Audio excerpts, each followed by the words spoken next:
Hello, this is George Senda, the guy from Pittsburgh. And before I talk about the video, I just want to show you this is the Ace cold, large, reusable cold compress I use on my knee. I also have a bunch of hard ice packs and one soft one. This gets very cold, but it doesn't stay cold for long. But it lets my knee keep going, which is why I use it. When my knee goes out, I can't stand and I can't do any cleaning. Alright, I've been reading the Nick Redfern book, Men in Black, Strange Stories, and there's some weird ones in there, including the Nordic blonde women who go to the shopping mall. They're pushing little umbrella-style baby carriages with little babies with little tiny heads on them. And the babies are smiling. And when a mother and her daughter saw these babies, the daughter raced into a store because these three women disappeared into the store, and when she went to where they went, they were gone. Lots of weird stories in this book. Not all written. They're not written by Nick Redfern. They're written by the people it happened to. And this woman and her daughter, they went out of the mall to their car, and three men in black were waiting for them. They told the daughter, "Don't you dare tell anybody what you saw. Forget about it. Don't mention it to anyone." And then they disappeared. So that's just creepy. But that's not what I'm talking about. I had a weird dream. I read a few pages of the book and then nodded off. And I woke. I was in the dream, and there were really broad streets. It was a bright, sunny spring day. Clouds in the sky, blue sky, hills off in the distance. I recognized the Union 76 station to my left. People were walking down the street. The men were all dressed nice. The women were dressed in their spring finery. The streets were spotless, which is really unusual. And it was a city in California, but I have no idea where. And suddenly and oddly, there was orchestral music in the air. It was like something you hear in a soundtrack of a movie. And then it changed ominous. And then came down the street were about 50 SS men on motorcycles.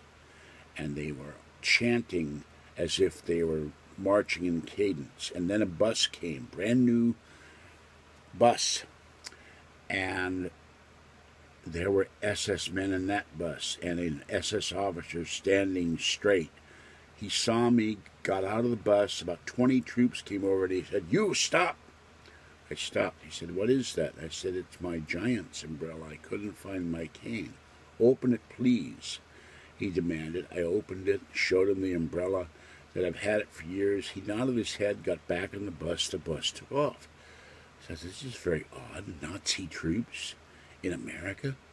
So then I went and walked further down the street, and suddenly I wound up in a small, narrow street. The architecture like apartment buildings on Nob Hill. And by the way, everybody saluted the Nazis when they came out of the bus with the Hitler salute. And saw SS men dragging people out. They had shaved heads. They were in gray coveralls. They were handcuffed. And this loudspeaker noise came out of somewhere. "We are rounding up the enemies of the fatherland," and everybody went Sieg Heil and did the Nazi salute. I walked a little further. I wound up in a courtyard, and this was the back of the building, and it was brick, and the steps were wide concrete steps going down. And as I'm standing there, suddenly a bunch of black-shirted, black pants, covered their faces black, looking like OSS operatives or guerrillas, came running down. They were all carrying machine guns. So I tried to hop down the stairs after them, and I suddenly said in a British accent, "Excuse me, chops," and they looked at me. They turned and looked at me and took off. So I don't know what to make of that. I guess they were the resistance.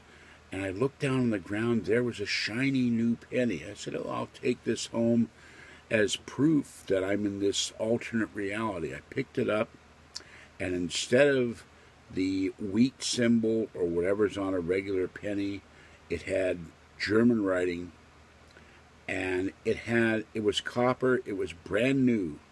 but it had holograms. One said "Draft for Life," the other one said "Our Trade Partners," and they changed. It changed to something else. I can't remember what. And then when I flipped it over, there was a Nazi symbol and a hologram of Adolf Hitler, and more holograms underneath it, and it said 2017 for the date, and that's when I woke up. So I don't know if the Men in Black book creeped me out, because Men in Black were Nazis too, but that was the weird Nazi America dream I had. I don't know what to make of it. All right, this is George Senda, the guy from Pittsburgh. Have a great day. Stay cool and safe out there if you can. And beware of the Men in Black and Men in Black Nazis. Bye-bye for now.